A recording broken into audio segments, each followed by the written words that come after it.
Mais nous sommes une grande église.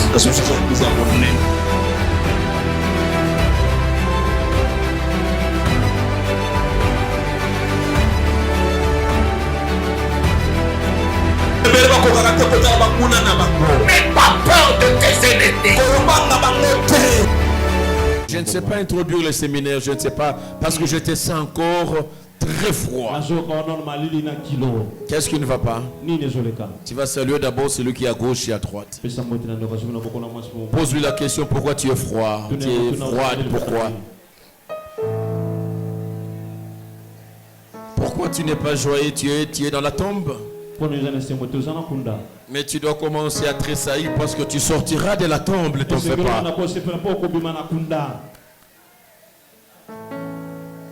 Vous savez, pour qu'une femme accouche, pendant que la femme fait le travail, le bébé aussi fait le travail, lui aussi il bouge. La femme cherche à la faire sortir. Et cet enfant-là, lui aussi, il fait des efforts. Et j'aimerais que ces efforts viennent de partout. Le ciel qui s'est ouvert pour nous. Et je veux que même quand tu t'es senti dans le tombeau, que tu fasses des efforts, tu cries, que tu pousses les cris de joie pour déjà commencer à sortir, parce que c'est ton accouchement qui commence aujourd'hui. Est-ce que quelqu'un peut pousser plus les cris de joie?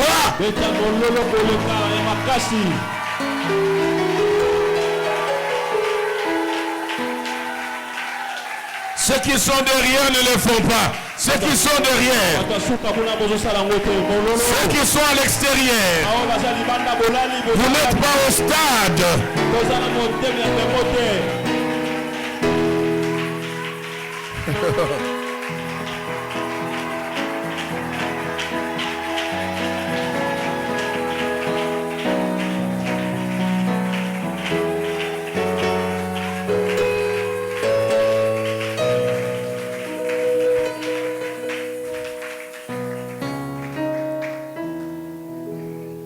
Amen. Amen. Que Dieu vous bénisse. Je vous souhaite la bienvenue à ce programme merveilleux que Dieu a préparé pour vous. Et j'aimerais te rassurer, c'est un programme qui nous a été dicté par le Seigneur pour vous. Et par là, j'aimerais te dire que le Seigneur connaissait ton problème. Et au travers de ce programme, le Seigneur a décidé de venir résoudre ton problème. Quelqu'un me dit Amen. Amen. Alors, tout dépendra de la manière dont tu vas accueillir ce programme. Tout dépendra de la manière dont tu vas t'investir dans ce programme. Bien aimé, le fait de venir en ces lieux n'est pas une garantie. Tu peux venir en ces lieux et passer le temps dans la distraction. Tu peux venir en ces lieux et passer le temps en train de somnoler. Mais vous savez, la passion, la soif de quelque chose va faire en sorte que tu ne te comportes pas de la même manière que tout le monde. Bien aimé, c'est ta passion, c'est ta volonté, ta détermination que Dieu verra dans ces programmes. Et laisse-moi te garantir que le Seigneur a prévu de merveilleuses choses pour nous. J'aimerais dire à quelqu'un ouvertement, le temps de ta délivrance est arrivé. Le Seigneur veut mettre fin à toute la souffrance qui a sévi ta vie toutes ces années. Alors applique ton cœur à recevoir ces programmes pour sortir de ces programmes avec un grand témoignage. Vous aviez reçu les invitations. Pendant ces 2 semaines, nous allons parler sur les morts doivent sortir. Les morts doivent sortir, les pieds, les mains ainsi que le visage totalement déliés. Et ce programme aura le privilège de recevoir le patriarche Charles Talingano. et qui va passer déjà la semaine prochaine pour venir nous bénir. Et j'ai souhaité qu'il puisse débuter ces programmes avec nous. Et cela était aussi son souhait. Mais là où il est en train de travailler, il pensait travailler au premier culte et juste à 10 heures courir pour venir ouvrir ici.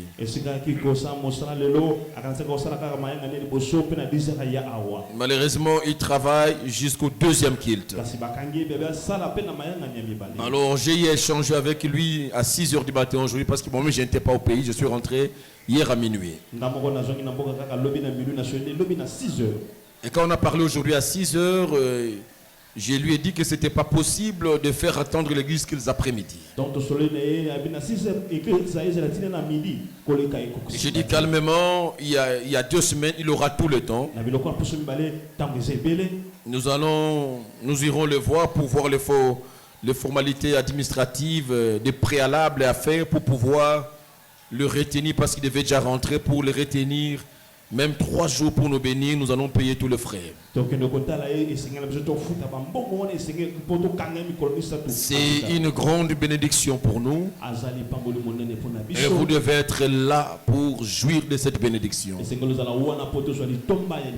Et voilà pourquoi chaque jour soyez là. S'ils viennent, commence demain, que tu ne rates pas. Et nous allons intervenir. Tous les jours, il ne sera pas là et quand il va finir, je vais continuer avec vous pour achever le programme jusqu'au vendredi. Et j'aimerais vous dire par expérience, un programme qui reçoit de la résistance, des attaques du diable dès le début, c'est un bon signe. C'est un programme qui dérange déjà les diables. Cela, j'ai trouvé 3 ou 4 groupes. Il y a des groupes qui ont sauté, il y a des groupes qui ont donné l'effet. Alors tout ça sont des attaques de l'ennemi. Nous allons continuer à prendre en charge ces programmes en prière. Et toi aussi tu vas les prendre en charge. Quand le diable s'annonce comme ça, c'est bon pour nous. Ça prouve que c'est un programme que Dieu fera de grandes choses. Et le diable veut faire échec à ces programmes, c'est trop tard, il ne fera pas échec parce qu'il est vaincu, il a échoué. Nous mettrons toutes les batteries en marche pour que demain, qu'il n'y ait pas ces incidents, c'est tout ce qui nous a mis en retard aujourd'hui. Toutes nos esquisses, demain le son sera au parfum, on va trouver des solutions pour les groupes et pareille situation ne va plus arriver. J'encourage les serviteurs qui sont en équipe en train de travailler pour rendre ces programmes effectifs et qu'ils soient bénis et je les encourage à continuer à travailler et ça va m'y aller.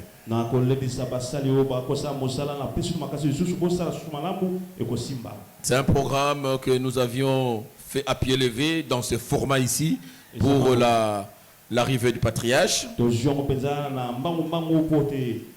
Ça demande beaucoup d'argent et pour vous mettre dans des conditions. Vous verrez que pour la première fois, ceux qui sont à l'extérieur peuvent suivre en live parce qu'il fallait mettre le main dans la poche. Et c'est pas pour rien qu'on vous demande de contribuer, de faire quelque chose. On ne peut pas étaler tout ce qu'on doit faire. C'est pour vous faire participer à la bénédiction. Mais le Seigneur fera grâce et tout va très bien se passer. Pour ne pas abuser de votre temps, aujourd'hui je vais introduire. Je vais circonscrire ce thème pour te donner des grandes lignes de ce qui va se passer pendant ces 2 semaines. Demain, nous allons continuer ici à 17h. Mardi à 17h. Mercredi, jeudi, vendredi. Samedi, ça sera un break. Dimanche, on va reprendre lundi, mardi, mercredi, jeudi. On va clôturer le vendredi 30 août. Dimanche, lundi, mardi, mercredi, vendredi aussi. Et à partir de demain, nous allons commencer ce programme associé aux jeunes. Donc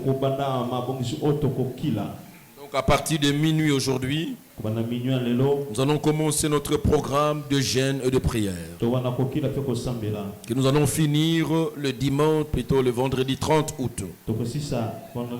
Nous allons jeûner le lundi, le mardi, le mercredi, le jeudi, le vendredi. Il y aura break samedi. Lundi, mardi, mercredi, jeudi, vendredi, samedi, et on va reprendre l'autre lundi, mardi, mercredi, jeudi, vendredi pour clôturer. J'ai donc les détails du jeûne pour ne pas oublier. Pendant ces 2 semaines, notre jeûne sera un jeûne pendant la journée, le jeûne de fruits. Ce sont des jeûnes pendant la journée pour vous donner de l'énergie. Parce que nous aurons besoin de cette énergie pour des prières de délivrance. Pendant la journée, vous pouvez prendre que de fruits. Et le soir, nous allons ouvrir les jeûnes qu'avec des légumes. Nous n'allons pas prendre des saucisses, on ne va pas prendre de beurre, on ne va pas prendre de viande. Nous serons qu'avec des légumes. Tu vas prendre le légume, tu peux l'accompagner avec n'importe quel condiment, mais avec des légumes seulement. Tu ne peux pas aller faire des légumes. Mon papa a dit les légumes, non. C'est maintenant les pondous. On a mis la viande dans les pondous. On a dit ça, c'est pas les légumes. Donc, respectons les directives que Dieu a données. Et le Seigneur va te bénir. On dit la journée, il faut prendre le fruit. Shawarma, ce n'est pas un fruit. Oui, il y a des gens avec les beignets. Oh, les beignets, ce n'est pas un fruit. C'est pas un fruit. Donc nous serons qu'avec des fruits. Et bien aimé, vous savez, la Bible dit il y a certaines sortes de démons qui partent qu'avec de prières associées aux jeûnes. Pour ta délivrance totale, applique ton cœur à ces jeûnes. C'est un jeûne vraiment allégé pour te permettre à tenir pendant 2 semaines à être dans la présence de Dieu. Et le Seigneur te bénira. Amen. Amen. Je pense que ça a été clair. Jean chapitre 11. Jean chapitre 11. Jean chapitre 11. Jean chapitre 11. Nous allons lire à partir du verset 23. Verset 23. Jean chapitre 11. Jean chapitre 11. À partir du verset 23.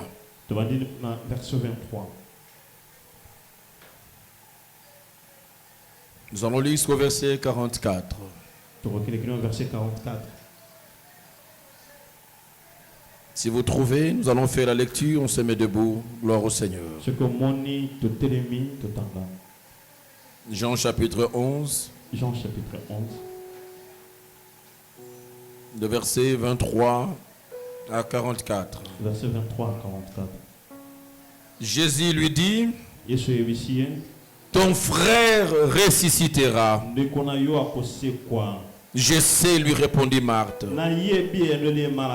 qu'il ressuscitera à la résurrection au dernier jour. Jésus lui dit: je suis la résurrection et la vie.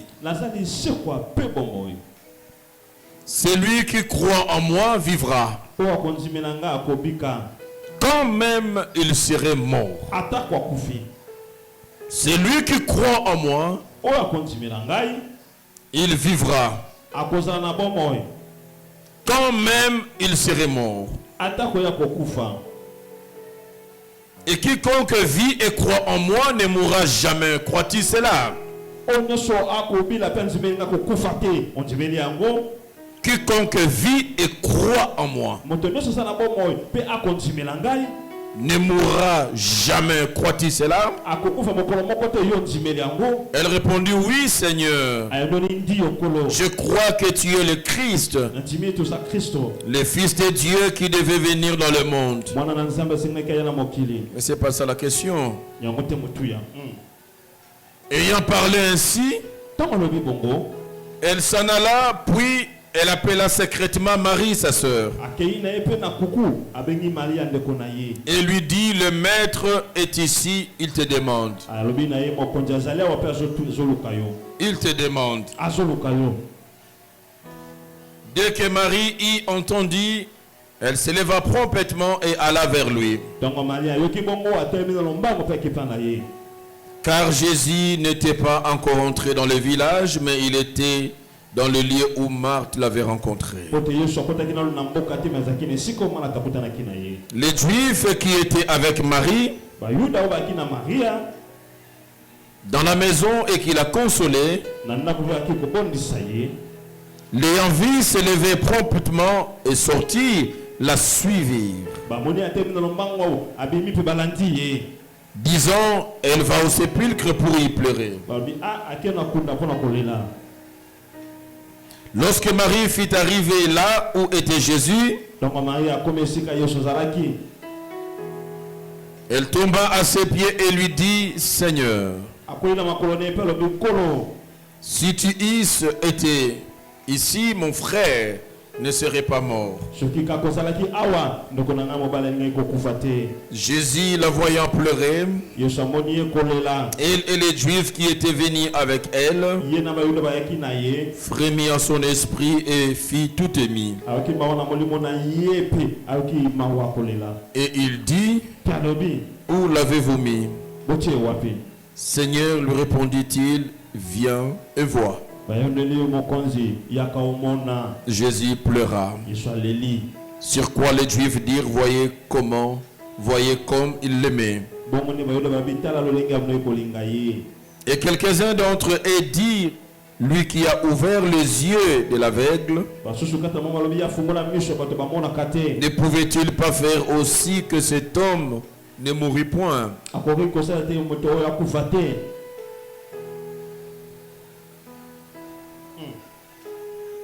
Jésus, frémissant de nouveau en lui-même, et se rendit au sépulcre. C'était une grotte et une pierre était placée devant. Jésus dit, ôtez la pierre. Marthe, la sœur du mort, lui dit, Seigneur, il sent déjà, car il y a 4 jours qu'il est là. Jésus lui dit, ne t'ai-je pas dit que si tu crois, tu verras la gloire de Dieu? Ils ôtèrent donc la pierre, et Jésus leva les yeux en haut et dit, Père, je te rends grâce de ce que tu m'as exaucé. Pour moi, je savais que tu m'exauces toujours, mais j'ai parlé à cause de la foule qui m'entoure, afin qu'ils croient que c'est toi qui m'as envoyé. L'ayant dit cela, il cria d'une voix forte, Lazare, sors! Les morts sortis, les pieds et les mains liés de bandes, et le visage enveloppé d'un linge. Jésus leur dit, déliez-les et laissez-les aller. Nous acclamons pour la parole du Seigneur. Déliez-les et laissez-les aller.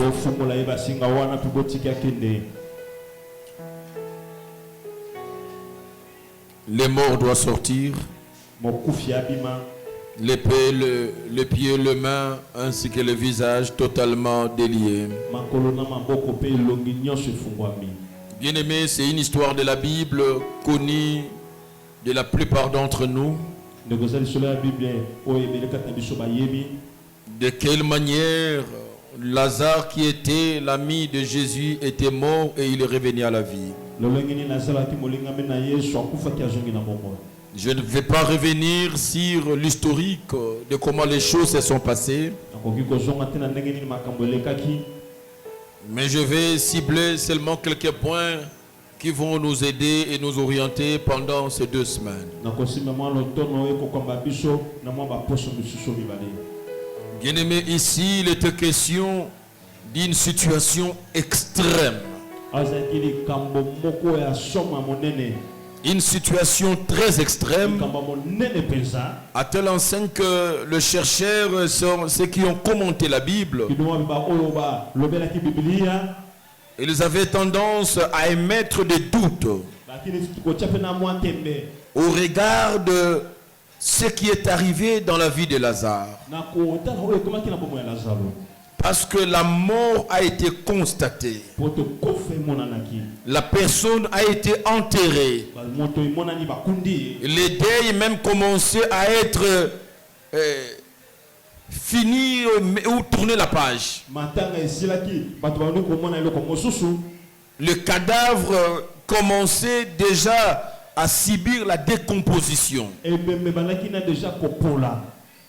Les chercheurs, quand ils établissent le principe scientifique, ils se disent que ce n'est pas possible 4 jours après la mort qu'un corps puisse revenir à la vie.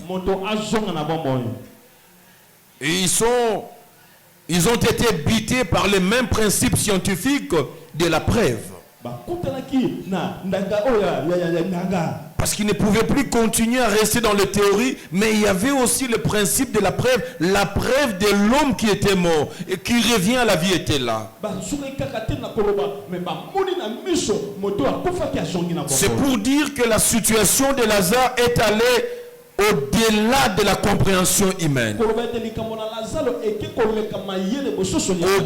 de la science, au-delà des principes scientifiques.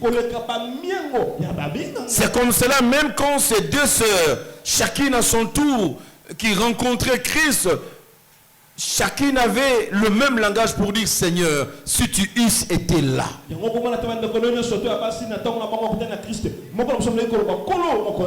notre approche aujourd'hui, nous avons des choses que nous consentons que Dieu peut faire, et aujourd'hui il y a des choses que nous commençons à émettre des doutes, dire que je ne pense plus que quelque chose peut encore être fait.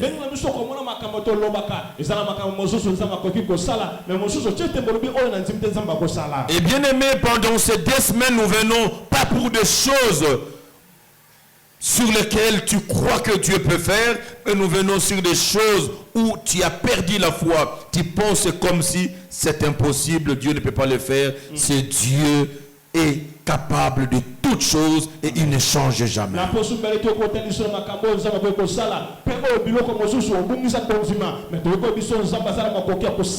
C'est ce qui fait qu'en tant que chrétiens aujourd'hui,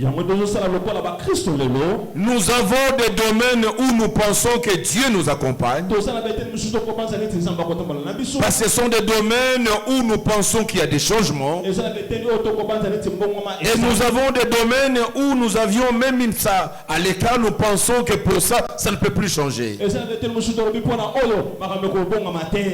Quelqu'un peut croire que Dieu peut finir ses douleurs, le maux de tête, le maux de ventre, le maux de dos. Mais il y a certaines situations, certaines pathologies, même lui-même, non, il ne croit pas. Il n'imagine pas que Dieu peut mettre fin à ça. Et cela fait en sorte qu'aujourd'hui, nous sommes en train de marcher en boitant. Il y a des domaines qui marchent. Il y a des domaines qui ne marchent pas. Il y a des domaines qui sont totalement enterrés. Et vous savez, la puissance de Dieu n'a pas changé. Mais laisse-moi te dire la vérité, que la puissance de Dieu n'agit que là où il y a la foi. Aucune personne dans la Bible que Dieu a guéri qui n'avait pas de foi. Et tout le monde a été motivé. Il a posé un geste qui témoignait sa foi vis-à-vis de Dieu et Dieu l'a guéri. Ceux qui n'ont rien fait, Jésus avait tendance à leur poser la question: que veux-tu donc que je fasse? Et par leur déclaration que je recouvre la vie, par exemple, c'était une déclaration de foi.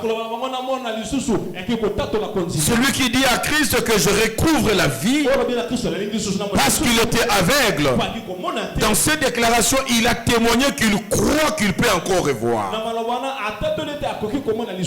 La foi reste le leitmotiv dans la manifestation des signes, des prodiges et des miracles.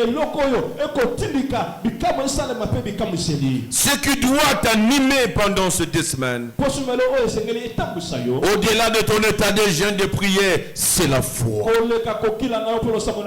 Bien aimé, la foi peut changer une situation qui a duré 38 ans. La foi peut te sortir d'un bond de là où tu es et t'amener plus haut, là où tu n'as jamais imaginé. Le Seigneur a des choses à faire avec chacun de nous. Mais très souvent, c'est ton manque de foi qui bloque des choses. Il y a des prières que nous faisons en toi-même, tu dis que non, pour ça, je sais que ça ne finira pas. Quand tu sais que ça ne finira pas, ça ne finira pas non plus. Quand tu crois que ça ne finira pas, ça ne finira pas. Dieu ne viendra pas finir ce que toi tu penses que ça ne finira pas. Je l'ai toujours dit que Dieu n'exauce pas souvent nos prières, mais il honore notre foi.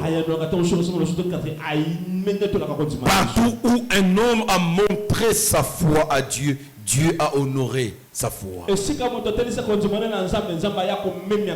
Dieu a honoré même la foi d'un païen,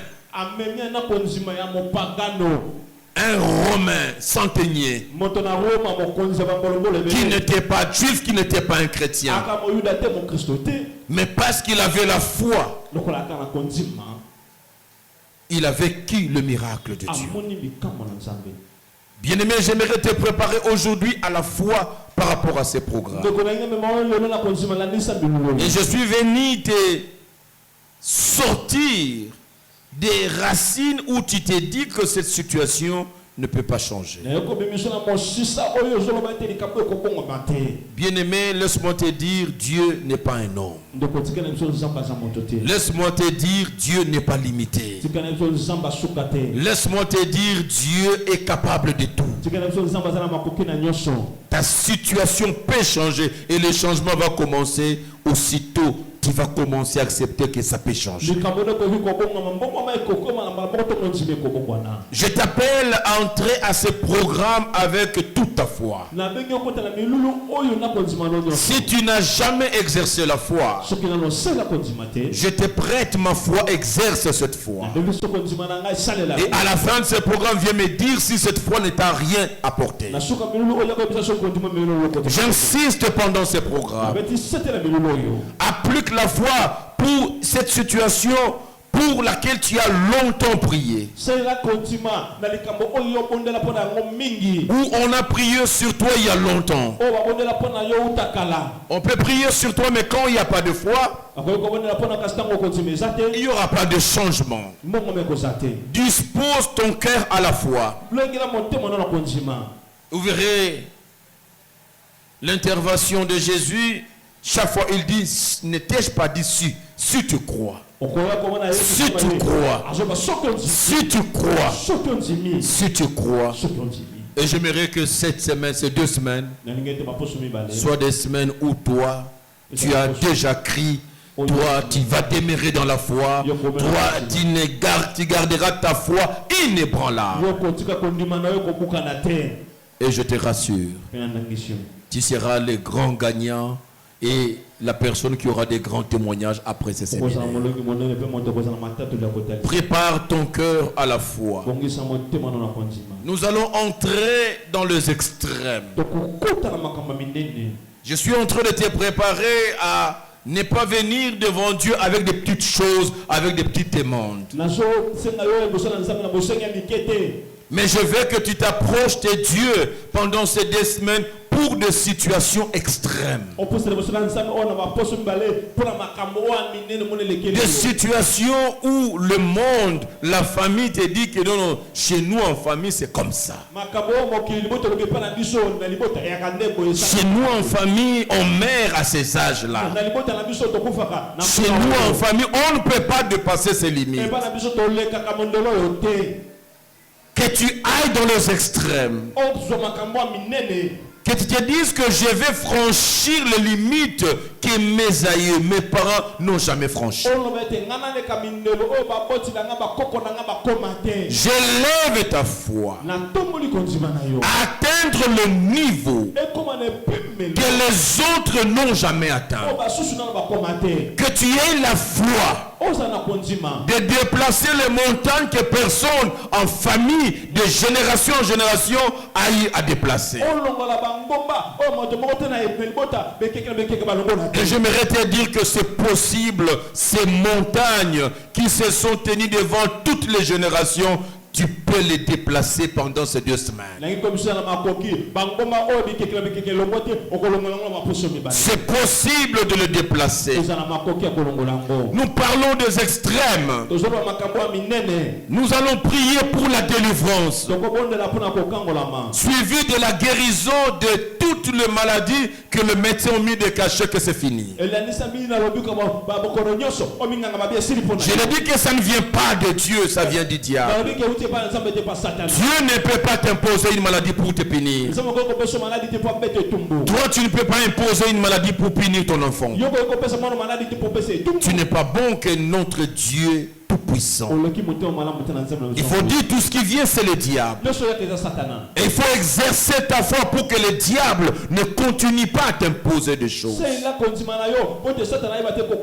Je stimule ta foi pendant ces 2 semaines. Je connais le secret dans le conseil de Dieu pour ces 2 semaines. Et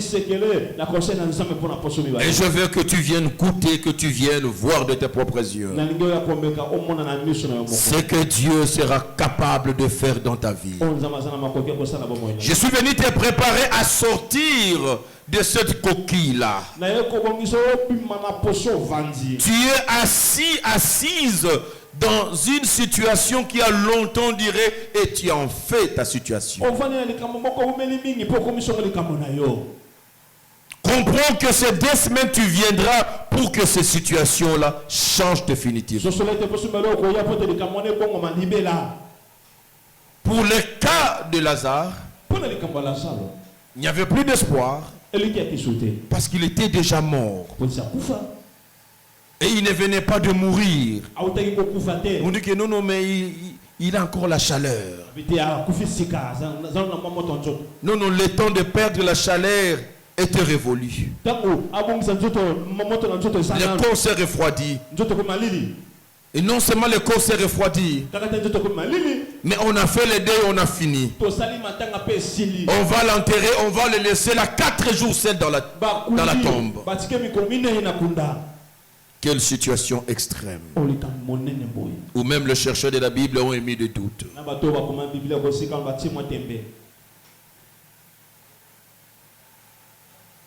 Quelle situation extrême.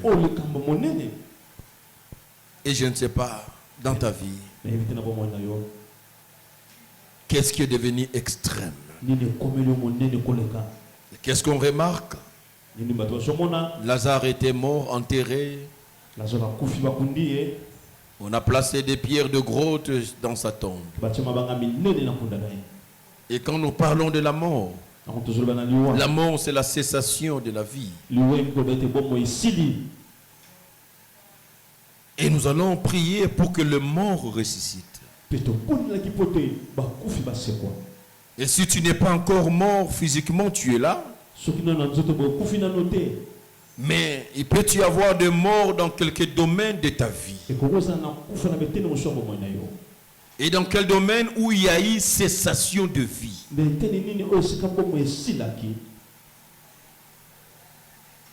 Dans quel domaine où il y a des années, tu as fait des choses, tu ne sais plus le faire aujourd'hui. La mort peut entrer dans la vie de quelqu'un. La mort peut entrer dans le foyer de quelqu'un. La mort peut entrer dans la santé de quelqu'un. La mort peut entrer dans les finances de quelqu'un. La mort peut entrer dans les études de quelqu'un. Dans le projet, dans le travail de quelqu'un. La mort peut entrer dans plusieurs domaines où vous remarquez il y a cessation de vie. Ces domaines ne vivent plus. Ces domaines n'existent plus. Tous ces domaines-là qui ne vivent plus doivent revenir à la vie. Et ces domaines qui ne vivent plus, spirituellement, tu peux être ignorant. Ce sont des domaines qu'on a déjà enterrés. Des gens vivent à Kinshasa, mais leur vie enterrée au village. Et à Kinshasa, il est là, vivant. Mais en réalité, il est déjà mort, il est enterré. C'est un homme où tout ce qu'il fait, rien ne marche. Quand c'est toute la personne, toute ta vie qu'on a enterré quelque part, tu peux rester dans le monde des vivants, en train de marcher, de vivre avec nous, manger, boire, mais totalement enterré. Et tu vas le découvrir au travers de certains signes. Tu vas dire, mais moi je ne sais pas, qu'est-ce qui m'arrive? Même quand nous sommes avec des amis, nous faisons quelque chose, ça réussit à tout le monde. Sauf moi. On accepte tout le monde. Sauf moi. On engage tout le monde, sauf moi. C'est l'image de quelqu'un qui a déjà été enterré. Autant dans plusieurs domaines de nos vies, nous pouvons nous retrouver déjà dans la tombe. Bien aimé, quelqu'un peut étudier. Il finit avec brio. Et les diables, par les billets de satanistes et de sorciers, qui sont dans nos familles, qui sont autour de nous, ils peuvent attendre que tu finisses les études simplement. Ils vont prendre ton diplôme, ils vont l'enterrer. Un diplôme enterré égale chômage à vie. Chômage à vie. Il y aurait quelqu'un intelligent. Mais partout il passe. Même là où il y a des vacances, on ne les prend pas. Et on dit, mais je ne comprends pas. Même quelqu'un qui voulait l'aider dit, mais je ne sais, mais qu'est-ce qui se passe avec toi? J'ai mis ton dossier, j'ai amené ton dossier. C'est moi le parsec, j'ai donné, il a signé tout le dossier, sauf ton dossier. C'est un signe. C'est enterré. Au lieu d'aller chercher le travail, il faut d'abord venir chercher la délivrance. Il faut que la terre qui a avalé ton diplôme puisse le vomir. Tu dis, mais je ne sais pas pourquoi moi le mariage ne vient pas. Pourquoi moi les hommes qui viennent, ils veulent seulement se jouer de moi. Peut-être le domaine du mariage a été enterré. Et ça peut être une situation de famille. Nous allons voir pendant ce programme. Parce qu'il y a des vies qui ont été vendues, on les a enterrées. Des gens se sont réjouis de vos étoiles de leur vivant. Ils ont fait des accords, des alliances avec les diables pour hypothéquer leur progéniture. Il a dit les vies de mes enfants, il les donne au diable. En échange que le diable lui donne momentanément le succès. Votre père, votre mère, peut-être quelqu'un membre de la famille a réussi comme ça. En amenant vos vies quelque part et on a enterré. Tu peux tout faire. Tu dois d'abord sortir du tombeau.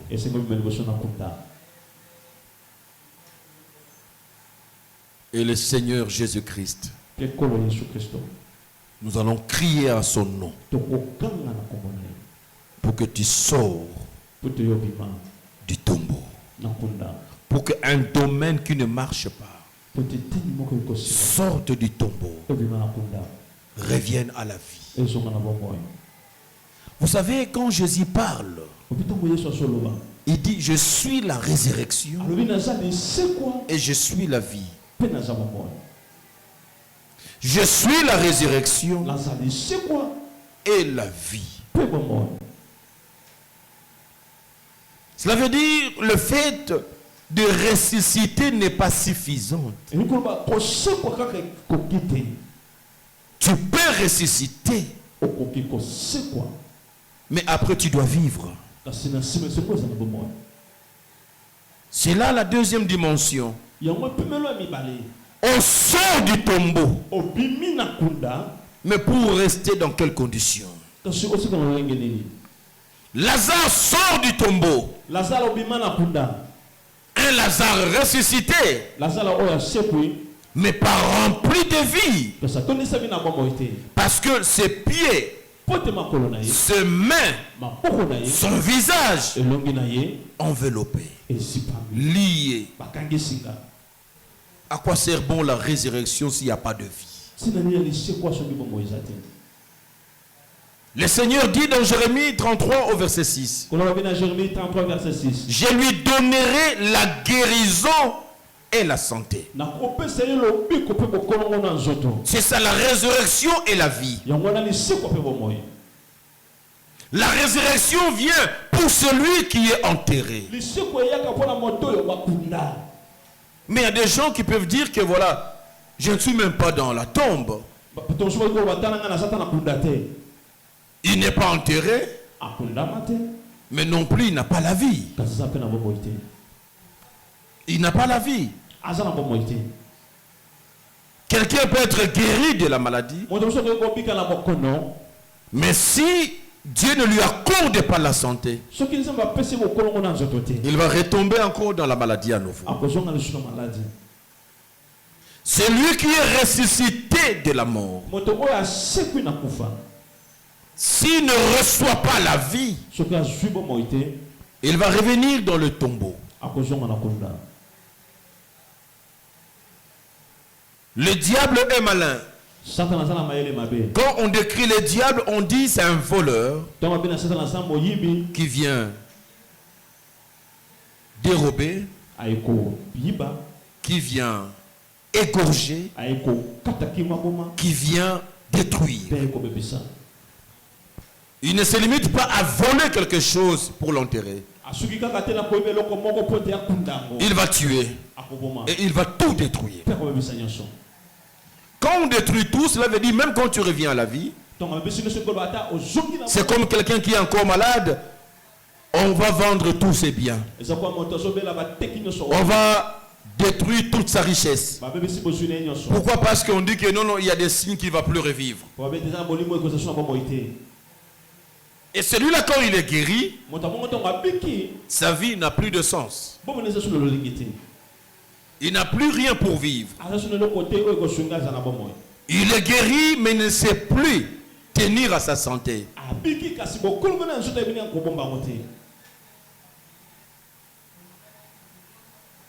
Comme j'ai lu un article d'un prisonnier qui a été, je pense aux États-Unis, qui a été par erreur judiciaire condamné à mort. Heureusement pour lui, on a converti la peine de mort par la peine capitale. Parce qu'il s'est retrouvé à un endroit où il y a eu crime, il y a eu meurtre. Et parmi les visages qu'on a balancés, qu'on a fait appel à témoins, et il y a quelqu'un, une dame et une fille qui a survécu à la balle. Il a reçu une balle à la tête et il va pointer cet homme parmi les hommes qu'il a vus qui étaient cagoulés.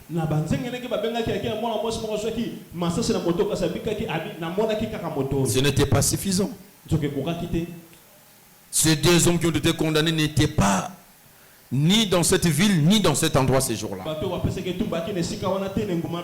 Simplement son visage paraissait être le même avec celui qui a créé le crime. Condamné. Et cet homme a fait 48 ans ou 58 ans, si je ne me trompe.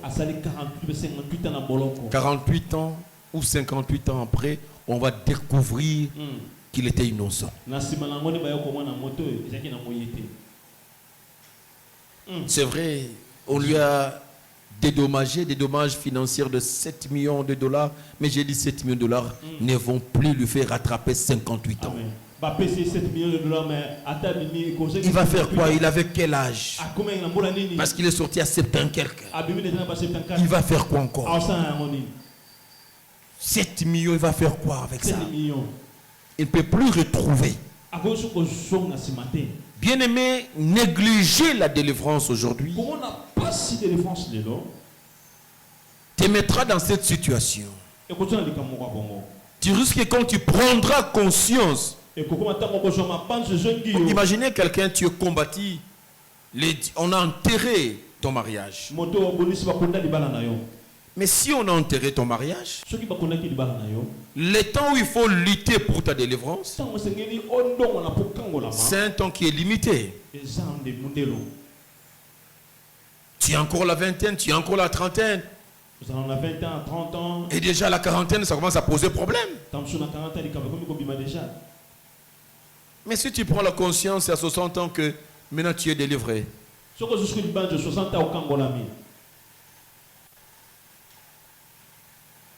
vous rappelez d'un témoignage, j'ai même oublié encore son âge, c'était encore quel âge? 51 ans, je pense, si je ne me trompe. 51.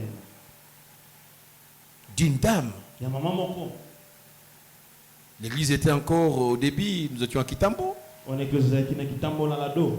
Et qui est venu me voir pour me dire, pasteur, je viens, j'ai un problème. Vous avez quel problème?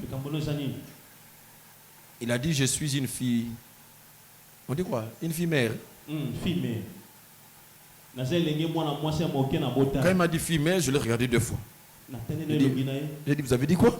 Oh, je suis fille mère. C'est-à-dire quoi? Il dit non, je n'ai jamais été marié. Je sais mis ma fille au monde. Ah. Alors, c'était déjà... Elle m'avait prouvé sa foi déjà. Et pour moi, je dis, mais c'est quelle foi? Elle ne sait même pas encore que c'est fini, mais pour lui, il sent encore qu'il est encore fille mère. Moi, je la voyais mère, il me dit que non, elle est fille mère. À 51 ans. Tu es venu pour ça, oui, pour ça. Tu fais quoi? Je veux le mariage. Ça fait 51 ans, le mariage ne vient pas. 51 ans, je fais un entretien avec elle. J'ai dit, mais il y a un problème de délivrance. À 51 ans, on ne s'est plus traîner. Je vais vite donner un programme de délivrance. On l'a aidé, on a fait sa délivrance. Si ma mémoire est bonne, j'ai oublié, ça fait très longtemps. Ça n'a pas fait 6 mois au total. Elle s'est mariée. 2-3 semaines déjà, les premiers signes. Un des pasteurs de son église qui la voyait chaque jour. Ne tombez pas amoureux d'elle après la délivrance. Parce qu'on avait enterré son mariage. Le pasteur qui la voyait des années et des années. C'est après la délivrance que le pasteur va commencer à la courtiser. Vous voyez ce que la délivrance peut apporter. Au lieu de chercher la délivrance, non, toi tu cherches le modèle de make-up. Tu nous mets de jaune, tu nous mets de violet, tu nous salis les habits. Les modèles, tu jettes à gauche, tu jettes à droite, tu coupes les cheveux, c'est pas ça. Quand c'est enterré, c'est enterré. Parfois on est en train de voir quelqu'un, mais on se dit, mais est-ce que lui, il avait besoin de mettre tout ce qu'il a mis là? Non, quand le mariage est enterré, il pense que le problème, c'est parce qu'il n'a pas mis. Il va commander chez les Chinois, il commence à mettre. N'invitez. Moi, je ne sais pas si les gens vous apprécient. C'est moi votre pasteur. Je n'ai jamais vu quelqu'un en make-up plus joli qu'en naturel. Je ne sais pas. Vous vous trompez. Regardez dans les mariages d'aujourd'hui. Les femmes ne sont plus jolies. Donc, on doit les déformer. On doit lui sortir un autre visage.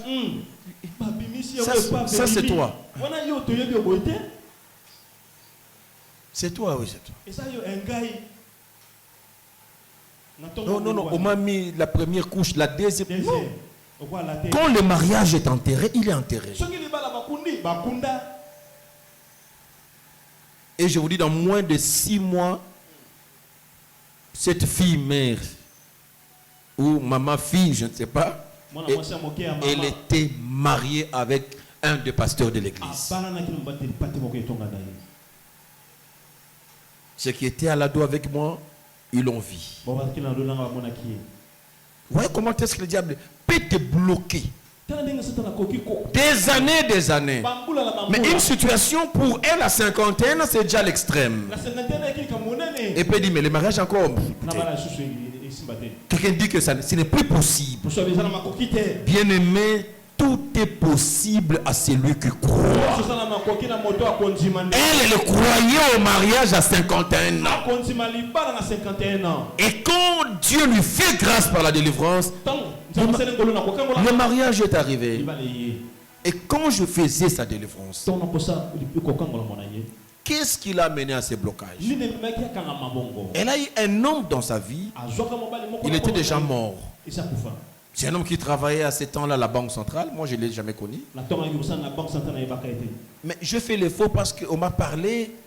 Et là, on m'a dit sa direction. Je vérifiais. Les anciens l'ont reconnu. J'ai demandé comment il était. Non, c'était visible, connu. C'était un occultiste.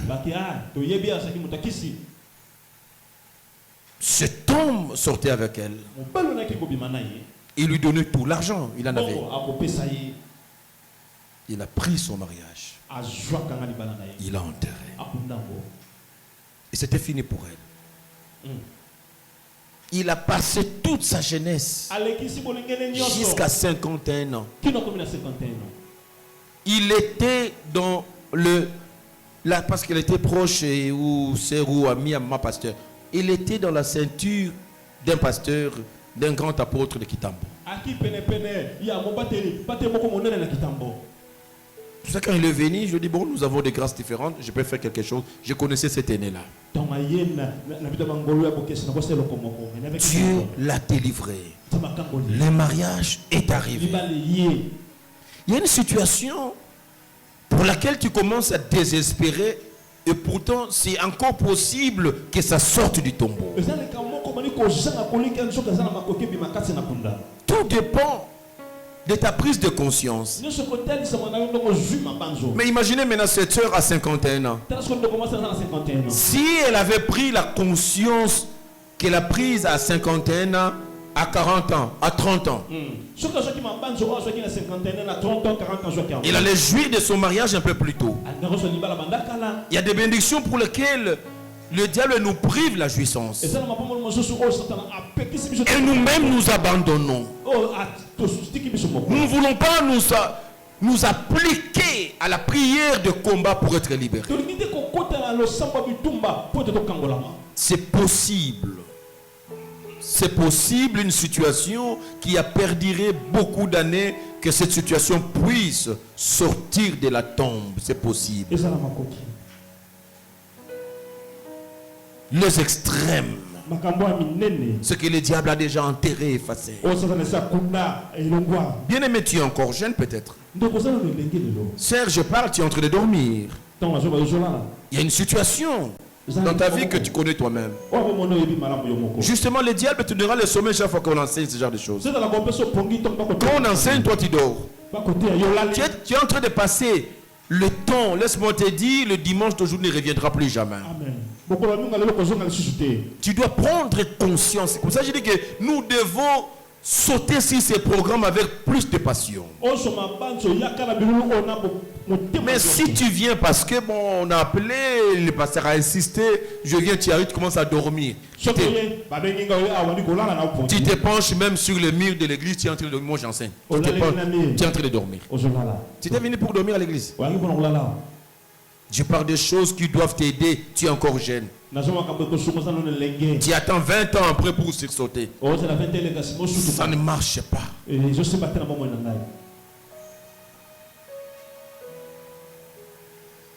La délivrance.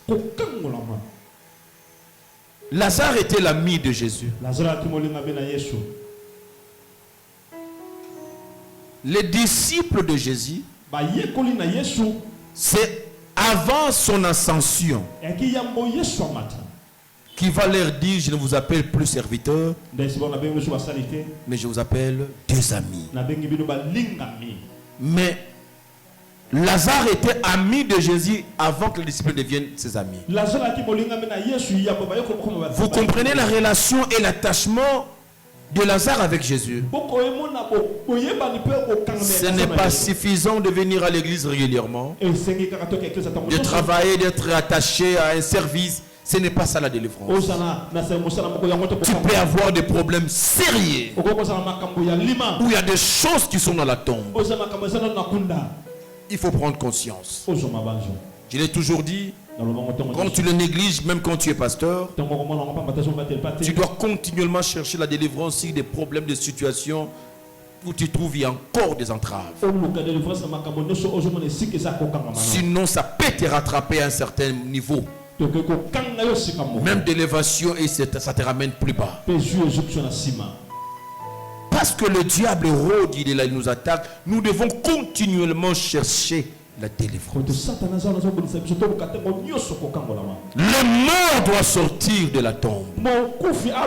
Ce qui était enterré doit ressusciter. Contre ta volonté, les gens ont hypothéqué ta vie. Tu tourneras à rond. Je prendrai le temps, selon que l'Esprit va nous aider, à vous donner quelques enseignements avant de prier. Et tu verras qu'il y a beaucoup d'aspects dans ta vie qui nécessitent la délivrance. Quand c'est dans la terre, tu peux tout faire. Personne ne te verra. Celui qu'on enterre, on ne le voit plus. Mais Jésus sort Lazare. Je vais citer, il sort Lazare du tombeau. Lazare a expérimenté ce qu'on appelle la résurrection. Mais après la résurrection, il doit expérimenter la vie. Il sort du tombeau. Il est ressuscité. Mais Lazare n'avait pas plein de vie. Trois choses on a vues à la sortie du tombeau. Les pieds liés.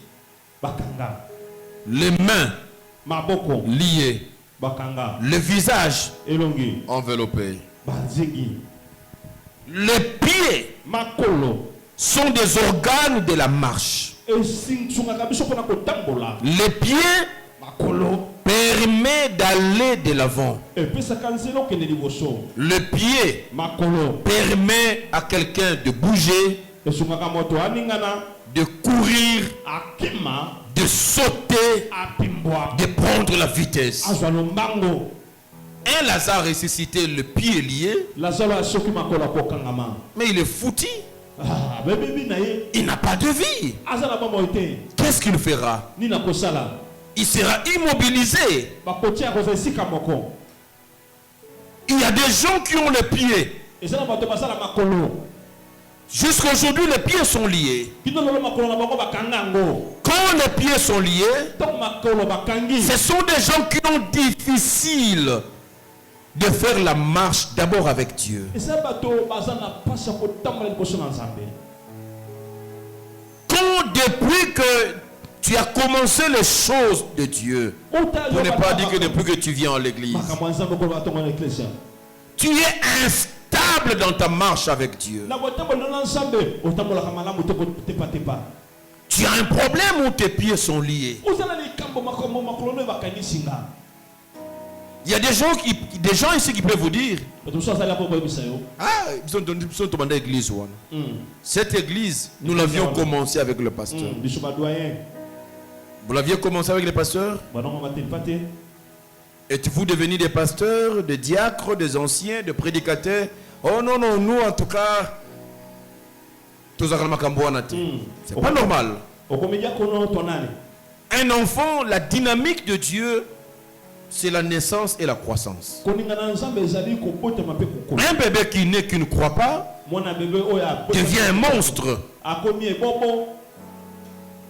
Et il y a combien de monstres spirituels? Les pieds liés. Tu ne peux pas marcher. Les pieds liés. Tu ne peux pas aller de l'avant. Le pied permet d'aller de l'avant. Et regarde dans ta vie et dans plusieurs domaines, tu n'avances pas. Les pieds sont liés. Beaucoup, oui, ils vont retrouver au travers de ces enseignements et prières que leurs pieds étaient enchaînés quelque part. Quand vous avez les chaînes aux pieds, vous ne savez pas marcher. Sinon, vous savez marcher à la limite de chaîne. Il y a des gens qui marchent un peu, mais ils ne dépassent pas un niveau. Ce qui a eu $10 à ce qui. Après, il y a zéro. Il y a un chiffre, il attend ça chez les autres. Mais les pieds sont liés. Pourquoi tu avances, tu te limites? Vous commencez les affaires, les commerces avec les amis. Ils sont allés loin, mais pas toi. Il y a un problème, les pieds sont liés. Tu ne sais pas aller de l'avant. Il y a des gens qui ne bougent pas. On les a liés tellement qu'ils sont statu quo. Tu deviens comme un feu de position à la maison. En famille, les autres, ils viennent, ils partent. Ils se marient, ils font ceci. Toi, tu es toujours là. Tu ne bouges pas. Il y a un problème. Il n'a pas la vie, celui-là. Il va dire, ah, n'a préféré na koufa que rien ne marche. L'ennemi t'a immobilisé. Il y a des chaînes. Il y a des chaînes qui doivent être cassées. Et quand tu ne sais pas marcher, avec des chaînes, on ne peut jamais courir. Avec des chaînes, on ne peut jamais sauter. Mais le Seigneur dit, mon serviteur montera. Il montera plus haut. Il ira bien haut. Tu dois avoir la possibilité de sauter. C'est lui qui a Dieu, il doit marcher, il doit courir. C'est le prophète qui quitte la montagne. Il a libéré Akab. Akab est parti. Il a télé son char. Il part. Mais quand lui il descend, il arrive avant Akab.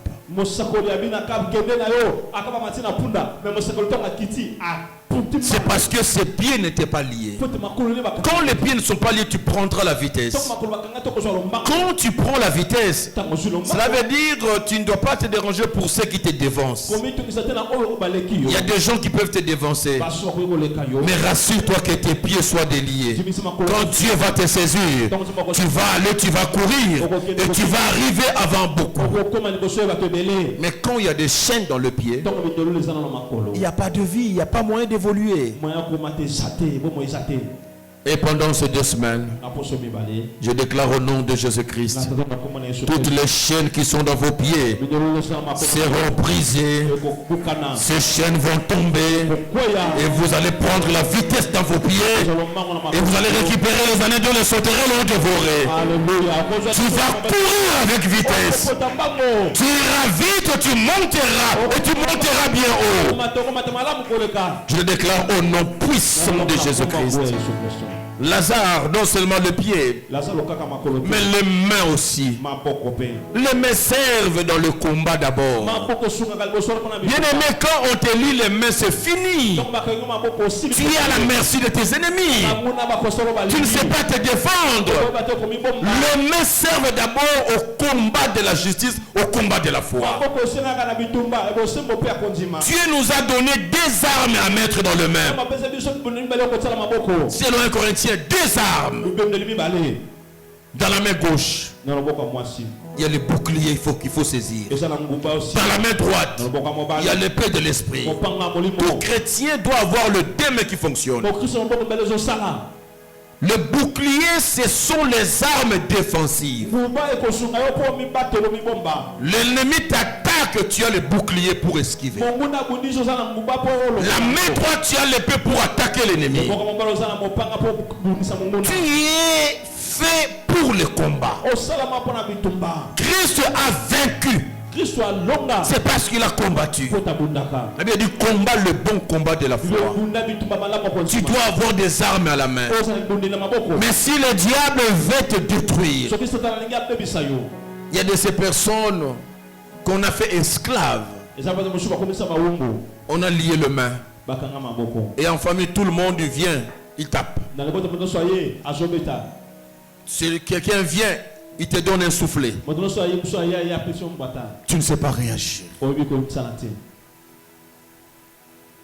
Mieux vaut mourir qu'être ressuscité avec les mains liées. Il y a des gens qu'on a lié les mains. Ils ne font que pleurer. Leur prière n'apporte pas de solution. Il va attaquer quoi et qui? Avec quelle arme les mains sont liées? Leur vie ne font que pleurer. Ah, j'ai mal. Parce qu'on l'a tapé au dos. Demain, ah, j'ai mal. Il n'a pas un bouclier. Comment toutes les attaques de l'ennemi t'atteignent? Tu n'as pas un bouclier de protection? Comment le diable, l'ennemi, les petits sorciers, parce qu'il n'y en a pas de grands, le diable lui-même c'est un petit, il peut venir danser sur ton nez, s'amuser de toi, partir calmement. Non. Le diable sait lui-même quand il franchit la ligne rouge, il ne rentrera pas comme il est venu. Il sortira avec des égratignures. Parce que je vais riposter. Tu dois avoir les mains libres pour t'exercer au combat spirituel. Mais quand les mains sont liées, cela veut dire que le diable t'affaiblit. Et il te met à la merci des autres qui viendront tapoter dessus. Tu pleures chaque jour. J'ai mal aujourd'hui. Demain je me réveille. Ce sont des pieds qui font mal. Demain toutes les nuits il y a des gens qui sont des esclaves. On les a déjà ligotés. Ils sont là pour recevoir des coups qui viennent de partout. Je se réveille un matin. On s'en voit le Gevimbi.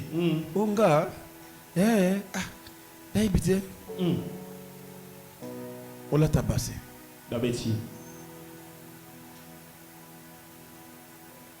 Il ne sait pas se protéger. Tout ce que l'ennemi va lancer va t'atteindre. Tu le verras venir, mais tu n'as pas de main pour réagir en défensive. Le main. La main est l'instrument de la plupart des travaux. La main est l'emblème du travail. Celui à qui on a lié le main, il ne peut pas travailler. Un Lazare le main lié ne fera plus rien.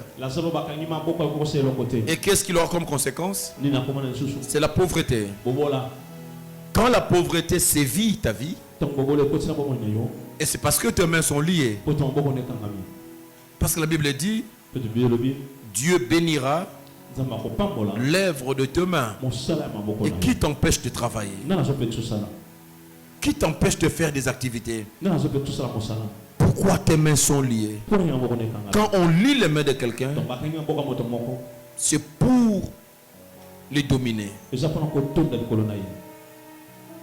Rien de ce que tu feras dans tes mains va réussir. Parce que spirituellement, on a lié les mains. Vous allez prendre un fond de départ. Vous dites à quelqu'un, moi je commençais comme cela. Avec ces capitales ici. Je vais t'amener, on va aller ensemble. Je vais t'acheter les marchandises, je te paye les billets. Je t'achète les marchandises. On rentre. Et on va les faire rentrer là où je donne à mes clients. Comme ça, tu vas commencer à te débrouiller toi aussi. J'ai commencé comme ça. Si je t'achète comme ça, tu vas vendre, tu vas gagner autant. Quelqu'un qui a les mains liées, même quand tu fais ça, tu verras les mêmes clients qui te payent bien. Mais quand ils vont prendre ces articles, ils te payent, mais lui on ne le paye pas. Il y a des gens qui disent, mais il a l'argent, pourquoi il ne me paye pas? Tu as spirituellement les mains liées. Ça fait entre-temps, ça empêche à quelqu'un qui a tout l'argent pour te payer, mais ne te paye pas. Pour te maintenir dans la pauvreté. Les mains liées. Et quand les mains restent liées, tu ne vas pas avancer. Raison pour laquelle pendant ces semaines, nous allons prier pour que les mains soient totalement déliées. Les mains ont le pouvoir d'exécuter la décision de la tête. Celui qui a les mains liées, c'est quelqu'un, tout ce qu'il pense passe dans son esprit, tout ce qu'il a comme projet n'aboutira jamais. Il y a des gens qui ont de bons projets, mais jusqu'à ce qu'il ira dans la tombe, il va mourir. Aucun de ces projets se réalisera. Parce que les mains sont là pour exécuter le projet dicté par la tête. J'ai déjà parlé avec lui. Mais il a des bonnes idées. Je ne sais pas pourquoi il n'avance pas. Il a des bonnes idées. Parle avec lui, tu vas sentir. C'est resté dans la tête. Les mains, on a déjà lié. Ces bonnes idées-là restent dans sa tête. Elles ne produiront jamais de fruits pour sa vie. C'est la situation de beaucoup d'entre nous. C'est pour cela que nous allons passer à la délivrance. Les mains ont le pouvoir de faire passer sur quelqu'un d'autre ce que l'on a, dans le bien ou dans le mal. Ça dit dans la main, il y a le pouvoir de la bénédiction et de la malédiction. Quand on te lie le main, on t'empêche de te bénir toi-même et de bénir les autres. Quand on te lie le main, c'est fini. C'est un mort vivant, un vivant mort. Et c'est la situation de plusieurs. Spirituellement, ce sont des mains. Ce sont des mains qu'on a liées. Et la dernière des choses, il avait le visage aussi enveloppé. Le visage est là essentiellement pour manifester le rayonnement de la gloire de Dieu. Ton visage doit rayonner. Moïse entre dans la présence de Dieu. Il sort. Ce n'était pas les mains, les pieds, mais c'est son visage qui rayonnait. Jésus, sur la montagne, il prie. Il parle en esprit avec Élie et Moïse. La présence de Dieu descend. Son visage. Un homme spirituel, dans le bon et dans le mauvais, c'est-à-dire un homme, un chrétien, un homme de Dieu, il peut voir ton étoile. Un sataniste, il peut voir ton étoile. C'est sur le visage. Sur le visage, Dieu a mis l'étoile de ta vie. C'est cela que même les mages suivaient l'étoile quand Jésus était né. Et il y a deux combats qui viennent parce qu'on a vu qu'il a une grande étoile. S'il a l'étoile comme ça, il va régner. Envelons pour cette étoile. On va bloquer l'étoile de quelqu'un. C'est comme cela que la Bible dit il y a des princes qui marchent à pied. Des gens qui devaient gouverner, régner. Le problème, c'est le visage. Qui a enveloppé ton visage? Quand le visage est enveloppé, bien aimé, tu te donneras même à moins cher à quelqu'un qui n'a pas ton prix.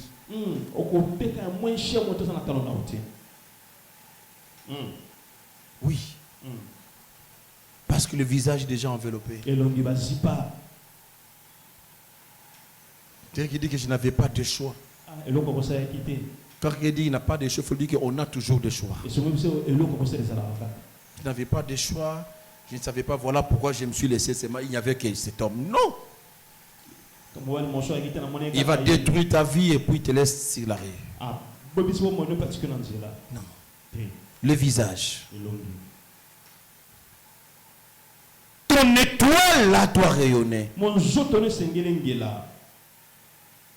Ta bénédiction, ta grandeur, Dieu a mis dans ces signes que l'étoile sur ton visage.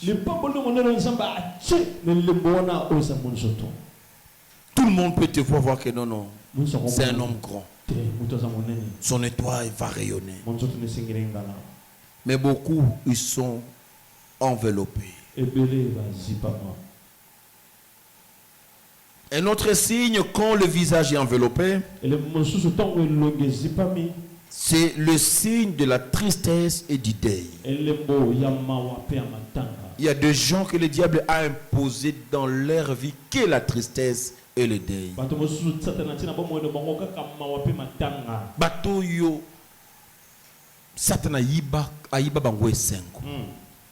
Le diable leur a volé la joie. Les problèmes se succèdent dans sa vie. Un problème appelle un autre. Il veut finir, il veut sortir dans cette situation, c'est un autre problème qui arrive. Dans sa vie, il n'y a que la tristesse. Il n'a que des deuils, il ne pleure que chaque jour. Il va pleurer pour les enfants, il va pleurer pour les maris, il va pleurer pour la... Il ne fait que pleurer dans sa vie. Personne ne lui donne la joie. Il peut avoir le mariage, mais ça sera un mariage où il n'aura qu'à pleurer tous les jours. Tous les jours.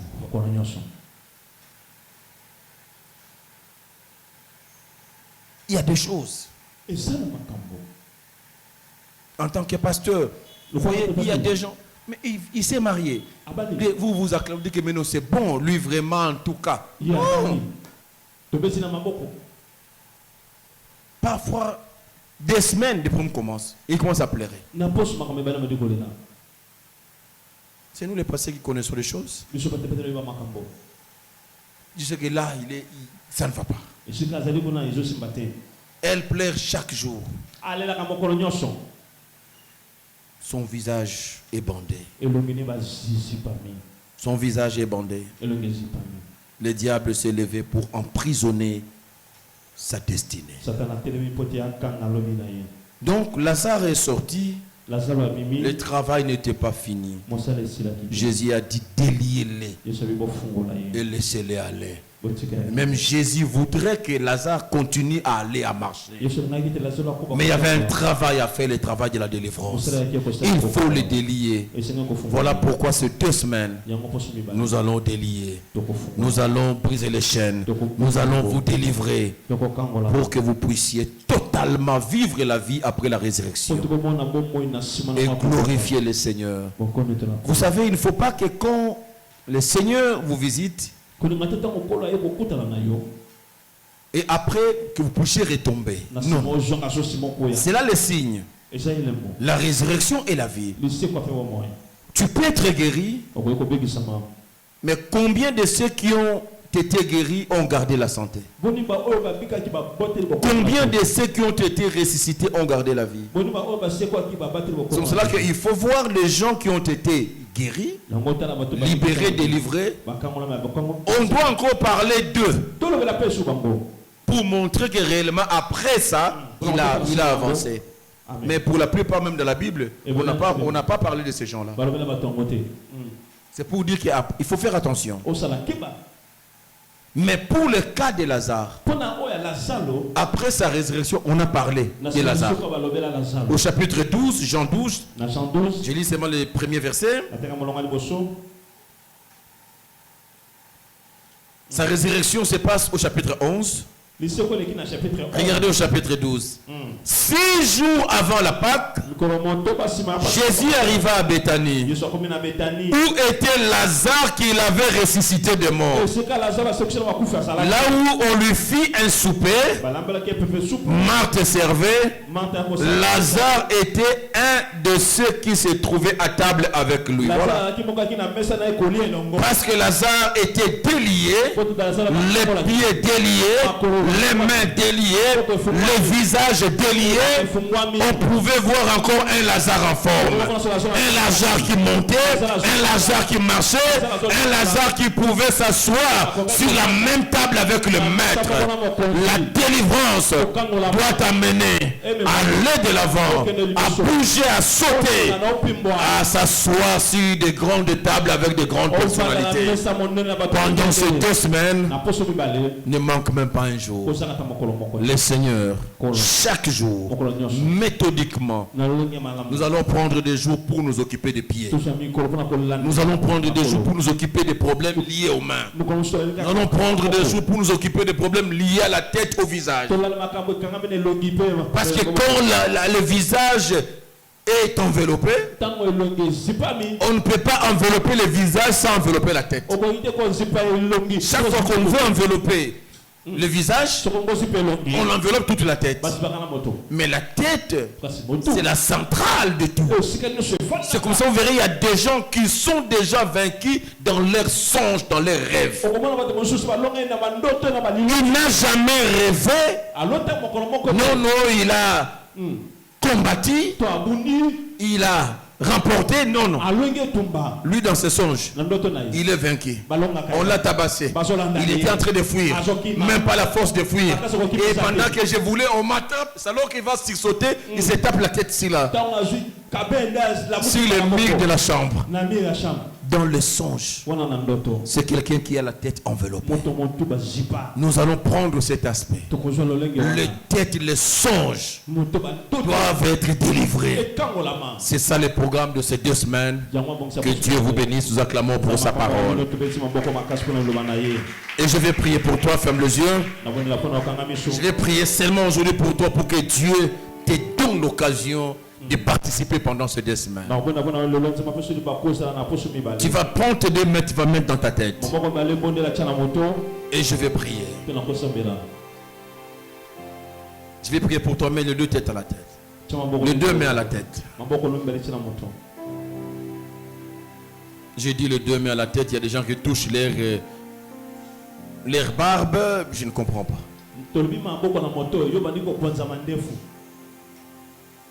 Je vais prier. Tendre Père, ce programme vient de toi. Et nous sentons le secousse de l'ennemi. Les attaques parce que le diable n'est pas d'accord. Qu'il le soit ou pas, nous nous serons délivrés pendant ces 2 semaines. J'ai prié pour ma soeur et mon frère. Seigneur, garde-lui pour ce programme. Protège sa vie contre toutes les attaques du diable pendant ce programme. Toutes les attaques qui vont l'égarer de ce programme. Toutes les attaques qui vont créer des situations pour le maintenir hors de ce programme. Seigneur, je viens détruire ces situations.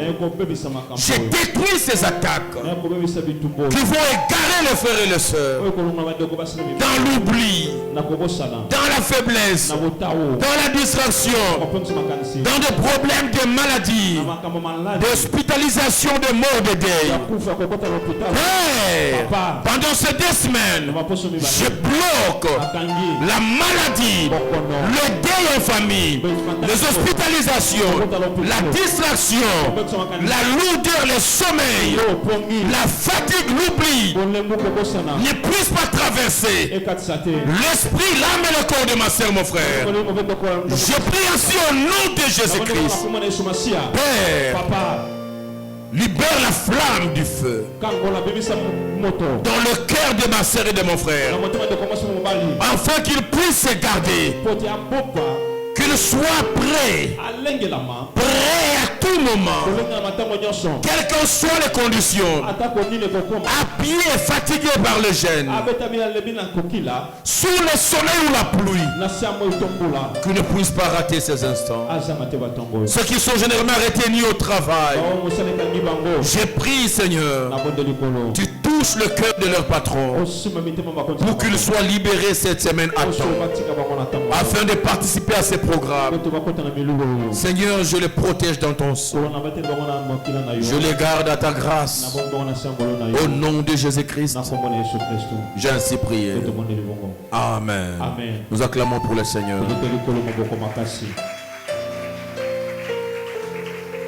Que Dieu vous bénisse. Nous tenons debout avec nos actions de grâce. Je vais prier pour les actions de grâce. Avant de passer aux offrandes et aux dîmes, nous voulons dire merci à Dieu pour ces merveilles de cette semaine.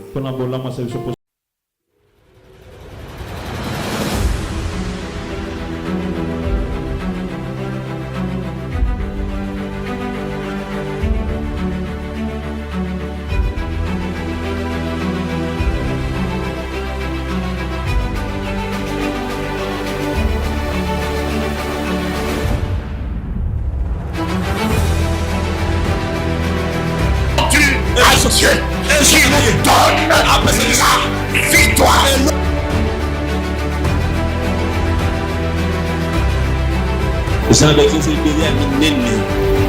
Et nous sommes une grande église.